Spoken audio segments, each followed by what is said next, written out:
BJP MLC city Ravi ಮೇಲೆ ಹಲ್ಲೆಗೆ ಯತ್ನ ಮಾಡಿದಂತಹ ಪ್ರಕರಣಕ್ಕೆ ಸಂಬಂಧಪಟ್ಟ ಹಾಗೆ ಅವರ ವಿರುದ್ಧ ಕೇಸ್ ದಾಖಲಾಗಿದೆ. ಹಲ್ಲೆಗೆ ಯತ್ನಿಸಿದವರ ವಿರುದ್ಧ ಕೇಸ್ ದಾಖಲು. ಸುವರ್ಣಸೌಧದಲ್ಲಿ ಡಿಸೆಂಬರ್ 19ರಂದು ಹಲ್ಲೆಗೆ ಯತ್ನ ಆಗಿತ್ತು. ಹಿರೇಬಾಗೇವಾಡಿ ಪೊಲೀಸ್ ಠಾಣೆಯಲ್ಲಿ ಈ ಸಂಬಂಧ ದೂರು ದಾಖಲಾಗಿದೆ. ಸಿಟಿ ರವಿಗೆ ಜೀವ ಬೆದರಿಕೆ, ಕೊಲೆ ಬೆದರಿಕೆ. ಹೆಬ್ಬಾಳ್ಕರ್ ವಿರುದ್ಧ ಮಾತಾಡಿದ್ದಕ್ಕೆ ಹಲ್ಲೆಗೆ ಯತ್ನಿಸಲಾಗಿದೆ ಅಂತ ಆರೋಪ. ಗೃಹ ಇಲಾಖೆ ಕಾರ್ಯದರ್ಶಿ ಮಹಾಲಕ್ಷ್ಮಿಗೆ ದೂರು ಕೊಡಲಾಗಿದೆ. ಪರಿಷತ್ ಸದಸ್ಯರಾದ D S Arun, S V Sankanur, Kishore B R ನೀಡಿದ ದೂರಿನ ಅನ್ವಯ ಈಗ ಕೇಸ್ ದಾಖಲಾಗಿದೆ. ಡಿಸೆಂಬರ್ 19ನೆಯ ತಾರೀಕು ಸುವರ್ಣಸೌಧದಲ್ಲಾದಂತಹ ಹಲ್ಲೆ ಯತ್ನ ಇದೆ. ದೃಶ್ಯದಲ್ಲಿ ನೋಡ್ತಾ ಇದ್ದೀರಿ. ಹಲ್ಲೆಗೆ ಯತ್ನಿಸಿದವರ ವಿರುದ್ಧ ಕೇಸ್ ದಾಖಲಾಗಿದೆ. ಹಿರೇಬಾಗೇವಾಡಿ ಪೊಲೀಸ್ ಠಾಣೆಯಲ್ಲಿ ದೂರು ದಾಖಲಾಗಿದೆ. ಹೆಬ್ಬಾಳ್ಕರ್ ವಿರುದ್ಧ ಮಾತನಾಡಿದ್ದಕ್ಕೆ ಹಲ್ಲೆಗೆ ಯತ್ನಿಸಲಾಯಿತು ಅನ್ನುವಂತಹ ಆರೋಪದ ಅಡಿ ಈ ದೂರು ದಾಖಲಾಗಿರೋದು. ಪರಿಷತ್ ಸದಸ್ಯರಾದ D S Arun, S V Sankanur, Kishore B R ದೂರು ಕೊಟ್ಟಿದ್ದಾರೆ. ಆ ದೂರಿನ ಅನ್ವಯವೇ ಕೇಸ್ ದಾಖಲಾಗಿದೆ.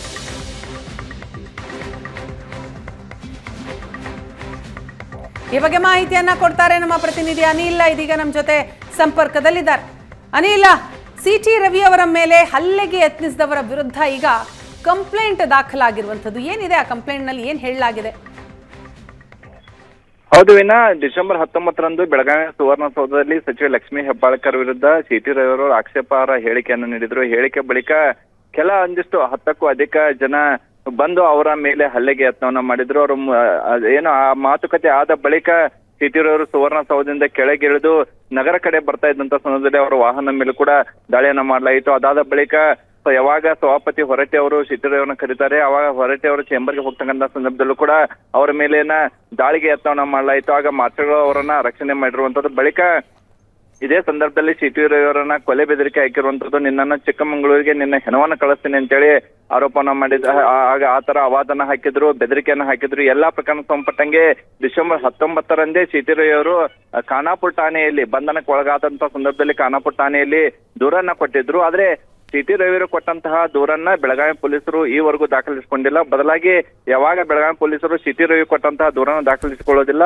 ಹೀಗಾಗಿ ಬಿಜೆಪಿಯ ಮುಖಂಡರು, ಅದರಲ್ಲೂ 3 ಪರಿಷತ್ ಸದಸ್ಯರು ಎಸ್ವಿ ಸಂಕನೂರ್, ಅರುಣ್ ಹಾಗೂ ಕಿಶೋರ್ ಅವರು ಗೃಹ ಇಲಾಖೆ ಕಾರ್ಯದರ್ಶಿ ಮಹಾಲಕ್ಷ್ಮಿ ಅವರಿಗೆ ಬೆಂಗಳೂರಲ್ಲಿ ದೂರನ್ನ ಕೊಡ್ತಾರೆ. ಆ ದೂರನ್ನ ಕಮಿಷನರ್ ಆಫೀಸ್ಗೆ ನಗರ ಪೊಲೀಸ್ ಆಯುಕ್ತ ಎಡಾ ಮಾರ್ಟಿನ್ ಅವರ ಕಚೇರಿಗೆ ಕಳಿಸಿರುವಂತದ್ದು. ನಿನ್ನೆ ಮಧ್ಯರಾತ್ರಿ 12 ಗಂಟೆಗೆ ಈ ಒಂದು ದಾಳಿ ಏನು ಪ್ರಕರಣ ದಾಖಲಾಗಿರುವಂತದ್ದು. ಆದ್ರೆ ಯಾರು ಹಲ್ಲೆ ಮಾಡಿದರು ಅನ್ನುವಂತಹ ಆರೋಪಿತರ ಹೆಸರನ್ನ ಉಲ್ಲೇಖ ಮಾಡಿಲ್ಲ. ಬದಲಾಗಿ 10ಕ್ಕೂ ಅಧಿಕ ಅಪರಿಚಿತರು ಬಂದು ಸಿಟಿ ರವಿ ಅವರ ಮೇಲೆ ಹಲ್ಲೆಗೆ ಯತ್ನ ಮಾಡಿದ್ದಾರೆ ಅನ್ನುವಂತಹ ಉಲ್ಲೇಖವ ಈಗ ಎಫ್ಐಆರ್ ನಲ್ಲಿ ದಾಖಲಾಗಿರುವಂತದ್ದು. ವೀಣಾ, ಥ್ಯಾಂಕ್ ಯು ಅನಿಲ್ ತಮ್ಮ ಮಾಹಿತಿಗಾಗಿ. ಬಿಜೆಪಿ ಎಂಎಲ್ಸಿ ಸಿಟಿ ರವಿಗೆ ಸಭಾಪತಿ ಹೊರಟ್ಟಿ ಅವರು ಕ್ಲೀನ್ ಚಿಟ್ ನೀಡಿದ್ರ? ಎಸ್, ಸದನದಲ್ಲಿ ಸಿಟಿ ರವಿ ನಿಂದಿಸಿದ್ದು ಫೇಕ್ ಅಂತ ಬಸವರಾಜ್ ಹೊರಟ್ಟಿ ಅವರು ಹೇಳಿದ್ದಾರೆ. ಸದನ ಮುಂದೂಡಿದಾಗ ವಿಡಿಯೋ ದಾಖಲಾಗಿಲ್ಲ, ಯಾರೋ ವಿಡಿಯೋ ಫೇಕ್ ಮಾಡಿದ್ದಾರೆ. ಸಭಾಪತಿ ಬಸವರಾಜ್ ಹೊರಟ್ಟಿ ಅವರು ಕೊಟ್ಟಂತಹ ಹೇಳಿಕೆ ಇದು. ಎಫ್ಎಸ್ಎಲ್ ವರದಿ ಇನ್ನೂ ಕೂಡ ಬಂದಿಲ್ಲ. ವರದಿಗೂ ಮುನ್ನವೇ ಕ್ಲೀನ್ ಚಿಟ್ ಕೊಟ್ರ ಬಸವರಾಜ್ ಹೊರಟ್ಟಿ. ಸದನದಲ್ಲಿ ಸಿಟಿ ರವಿ ನಿಂದಿಸಿದ್ದು ಫೇಕ್ ಅಂತ ಹೇಳಿದ್ದಾರೆ. ಸದನ ಮುಂದೂಡಿದಾಗ ವಿಡಿಯೋನೇ ದಾಖಲಾಗಿಲ್ಲ, ಯಾರೋ ವಿಡಿಯೋ ಫೇಕ್ ಮಾಡಿದ್ದಾರೆ ಅಂತ ಹೇಳ್ತಾರೆ ಸಭಾಪತಿ ಬಸವರಾಜ್ ಹೊರಟ್ಟಿ. ಹೊರಗೆ ಬಂದವಂತ ಕೊಡ್ತಾರ. ಅವರು ಕೊಟ್ಟಾಗ ನಾವೇನ್ ಮಾಡ್ಬೇಕಂದ್ರೆ ಅವನು ನಮಗೆ ಸಂಬಂಧ ಇಲ್ಲ ವಿಷಯ, ಅದರ ಪರಿಶೀಲನೆ ಮಾಡ್ಬೇಕಾಯ್ತು. ಪರಿಶೀಲನೆ ಮಾಡ್ಬೇಕಾದ್ರೆ FSL ಕಳಿಸ್ಬೇಕು. FSL ರಿಪೋರ್ಟಿಂಗ್ ಬರ್ತದೆ. ಅದ್ರ ಮೇಲೆ ನಾವು ಅಂದ್ರೆ ಅದೊಂದು ಕಂಪ್ಲೇಂಟ್ ಅಂತ ಹಿಂಗಾಗಿದೆ ಅಂತ ಕೊಡ್ತಾರೆ. ಕೊಟ್ಟಾಗ ಅದನ್ನ ಕನ್ಸಿಡರ್ ಮಾಡ್ಬೇಕಾದ್ರೆ ಇಲ್ಲಿ ರೆಕಾರ್ಡ್ ಆಗಿಲ್ಲ, ಆಗಿಲ್ಲ, ಯಾರೋ ಫೇಕ್ ಮಾಡ್ಕೊಂಡ್ರ. ನಮ್ಗೆ ಸಂಬಂಧ ಇಲ್ಲ ನಮ್ಮಲ್ಲಿ.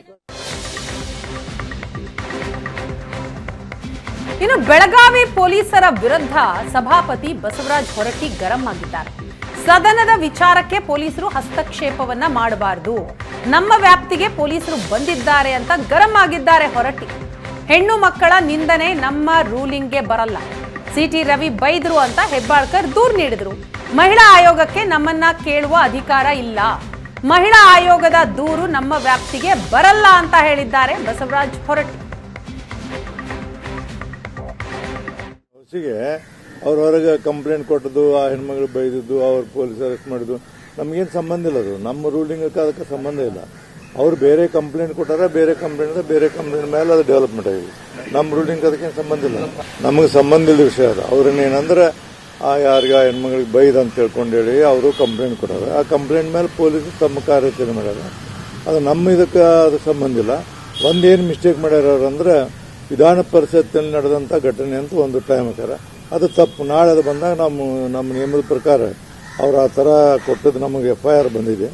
ಅದು ಕೊಟ್ಟಿದ್ರೆ ನಾವು ಮತ್ತೆ ಅವ್ರನ್ನ ಸಂಬಂಧ ಹೇಳಿನೇ ಆಗಲಿ ಪೊಲೀಸ್ ಕಮಿಷನರ್ಗೆ. ನಮ್ಮ ಸದನದಲ್ಲಿ ನೀವು ರೆಕಮೆಂಡ್ ಇದನ್ನು ಮಾಡಬಾರ್ದಾಗಿತ್ತು, ಹೊರಗಣಿ ಮಾಡಬೇಕಾಗಿತ್ತು. ಇಲ್ಲಿ ಮಾಡಿದ್ರೆ ಇಲ್ಲ ಸರ್ ಗೊತ್ತಿಲ್ಲ, ಅದನ್ನು ನಾವು ಸರಿಪಡಿಸ್ತೇವೆ ಅಂದರೆ ಅಷ್ಟು ಮಾಡ್ಯಾರ. ಅದಕ್ಕೆ ಮುಂದೆ ಏನಾದರೂ ಬಂದರೆ ಅದನ್ನು ವಿಚಾರ ಮಾಡ್ತೀವಿ. ನಮಗೆ ಅದು ಏನಂದ್ರೆ FIR ಬಂದಿದೆ, ಅದು ನಾವು ನಮ್ಮ ಈ ಬಗ್ಗೆ ಮಾಹಿತಿಯನ್ನು ಕೊಡ್ತಾರೆ ನಮ್ಮ ಪ್ರತಿನಿಧಿ ಮರುತೇಶ್. ಇದೀಗ ನಮ್ಮ ಜೊತೆ ಸಂಪರ್ಕದಲ್ಲಿದ್ದಾರೆ. ಮರುತೇಶ್, ಸದನದಲ್ಲಿ ಯಾರೋ ಫೇಕ್ ವಿಡಿಯೋ ಮಾಡಿದ್ದಾರೆ ಅಂತ ಹೇಳೋ ಮೂಲಕ ಸಭಾಪತಿಗಳು CT ರವಿ ಅವರಿಗೆ ಕ್ಲೀನ್ ಚಿಟ್ ಕೊಟ್ರ? ಇನ್ನು FSL ವರದಿನೇ ಬಂದಿಲ್ಲ. ಮತ್ತೊಂದು, ಬೆಳಗಾವಿ ಪೊಲೀಸರ ಬಗ್ಗೆ ಏನು ರಿಯಾಕ್ಟ್ ಮಾಡಿದ್ರು?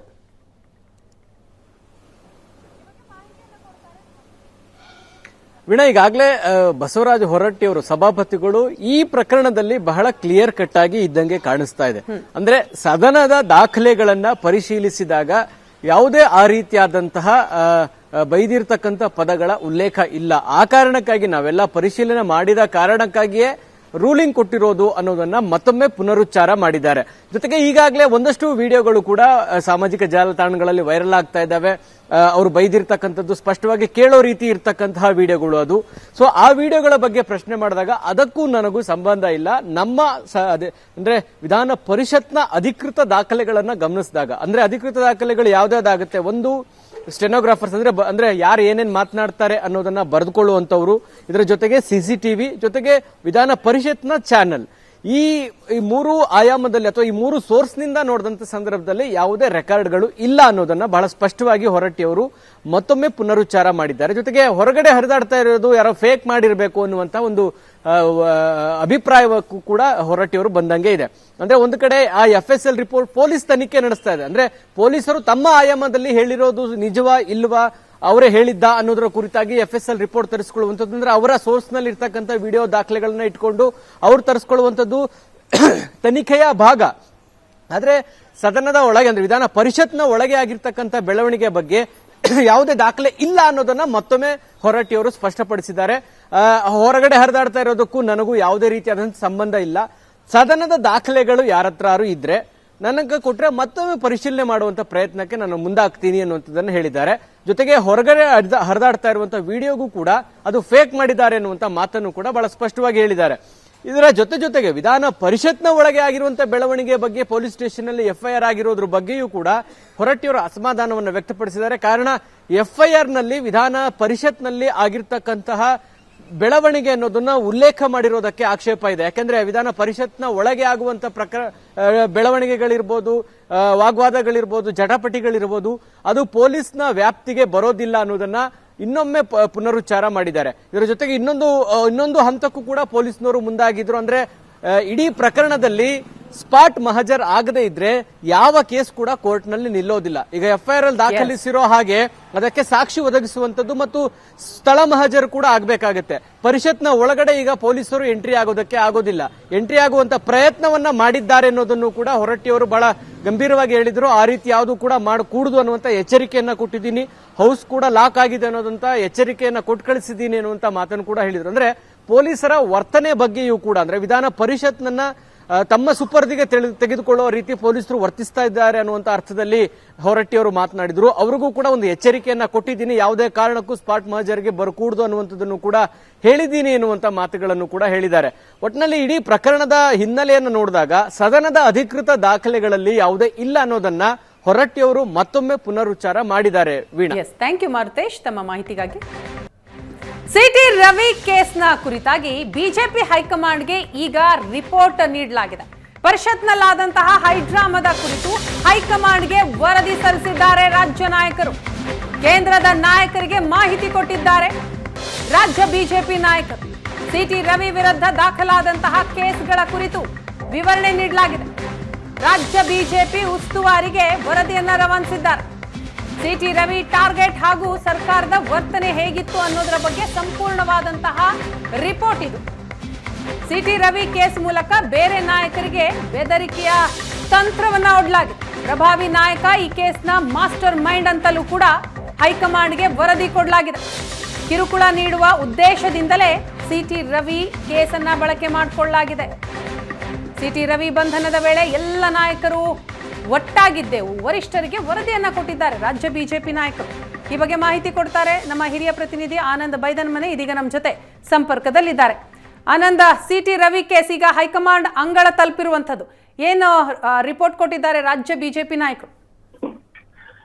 ಈಗಾಗಲೇ ವಿಧಾನ ಪರಿಷತ್ನಲ್ಲಿ ಸಿಟಿ ರವಿ ಹೇಳಿದ್ದಾರೆ ಎನ್ನಲಾಗಿರ್ತಕ್ಕಂಥ ಆಕ್ಷೇಪಾರ್ಹ ಪದ ಸಂಬಂಧಪಟ್ಟ ಹಾಗೆ ರಾಜಕೀಯ ವಲಯದಲ್ಲಿ ದೊಡ್ಡ ಮಟ್ಟದ ಚರ್ಚೆಗಳು ಶುರುವಾಗಿದೆ. ಇಲ್ಲಿ ಬಹಳ ಮುಖ್ಯವಾಗಿ ಸಿಟಿ ರವಿ ಅವ್ರ ವಿರುದ್ಧ ದಾಖಲಾಗಿರ್ತಕ್ಕಂಥ ಪ್ರಕರಣ ಮತ್ತು ಅವರು ನಡೆಸ್ಕೊಂಡಿರ್ತಕ್ಕಂಥ ರೀತಿ ಮತ್ತು ನಂತರದಲ್ಲಿ ಕಾನೂನು ಸಮರ ಇವೆಲ್ಲದರ ಬಗ್ಗೆನೂ ಕೂಡ ಮತ್ತು ರಾಜಕೀಯ ವಲಯದಲ್ಲಿ ನಡೀತಾ ಇರುವಂತಹ ಚರ್ಚೆಗಳು ಇವೆಲ್ಲದರ ಬಗ್ಗೆನೂ ಕೂಡ ಸಂಪೂರ್ಣವಾದ ಮಾಹಿತಿಯನ್ನ ಈಗಾಗಲೇ ದೆಹಲಿ ನಾಯಕರಿಗೆ ರಾಜ್ಯ ಬಿಜೆಪಿ ನಾಯಕರು ಕೊಟ್ಟಿದ್ದಾರೆ. ಯಾಕಂತಂದ್ರೆ ಯಾವುದೇ ಒಂದು ಘಟನೆ ಆದಾಗಲೂ ಕೂಡ ಅದರ ಪರ ವಿರುದ್ಧ ಇರತಕ್ಕಂಥ ಅಭಿಪ್ರಾಯಗಳು ಮತ್ತು ನಿಜವಾದ ಸತ್ಯ ಸಂಗತಿಗಳನ್ನು ತಿಳಿಸುವಂತ ಪ್ರಯತ್ನವನ್ನ ರಾಜ್ಯ ಘಟಕ ಮಾಡುತ್ತೆ. ಹಾಗೆ ಈಗ ಸಿಟಿ ರವಿ ಪ್ರಕರಣದಲ್ಲಿ ಸರ್ಕಾರ ಮತ್ತು ಬಿಜೆಪಿ ಮಧ್ಯೆ ಆಗಿರತಕ್ಕಂಥ ವಾಕ್ಸಮರ ಮತ್ತು ಮಾತಿನ ಚಕಮಕಿ ಮತ್ತು ಸಭಾಪತಿ ಹೊರಟ್ಟಿ ಅವರ ರೂಲಿಂಗು ಮತ್ತು ಬಹಳ ಮುಖ್ಯವಾಗಿ ರಾಜ್ಯ ಬೇರೆ ಬೇರೆ ಭಾಗದಲ್ಲಿ ನಡೆದಿರ್ತಕ್ಕಂಥ ಪ್ರತಿಭಟನೆ ಇವೆಲ್ಲದರ ಬಗ್ಗೆನೂ ಕೂಡ ಸಂಪೂರ್ಣವಾದ ಮಾಹಿತಿಯನ್ನ ಈಗಾಗಲೇ ದೆಹಲಿ ನಾಯಕರಿಗೆ ನೀಡಲಾಗಿದೆ. ಯಾಕಂತಂದ್ರೆ ಇಡೀ ಪ್ರಕರಣದಲ್ಲಿ ಸರ್ಕಾರ ಸಿಟಿ ರವಿಯನ್ನ ಟಾರ್ಗೆಟ್ ಮಾಡಿರತಕ್ಕಂಥ ಬಹಳ ಸ್ಪಷ್ಟ ಅಂತಕ್ಕಂಥ ಮಾಹಿತಿ ವರದಿಲಿದೆ ಮತ್ತು ಪ್ರಭಾವಿ ನಾಯಕರೊಬ್ಬರು ಇಡೀ ಪ್ರಕರಣದ ಹಿಂದಿರ್ತಕ್ಕಂಥದ್ದು ಮತ್ತು ಸಿಟಿ ರವಿ ಅವರಿಗೆ ಮಾನಸಿಕ ಮತ್ತು ದೈಹಿಕವಾದಂತ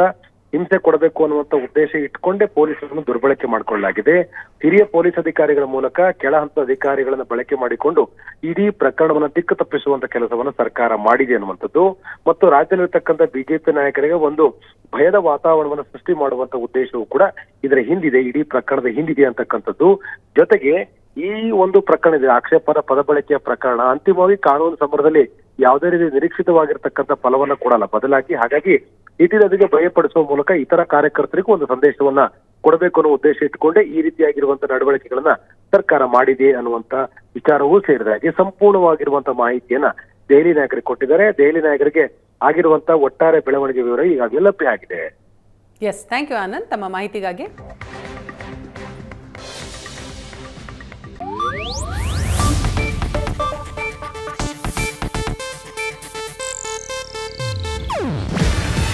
ಇದು ಏಷ್ಯಾನೆಟ್ ನ್ಯೂಸ್ ನೆಟ್ವರ್ಕ್ ಪ್ರಸ್ತುತಿ.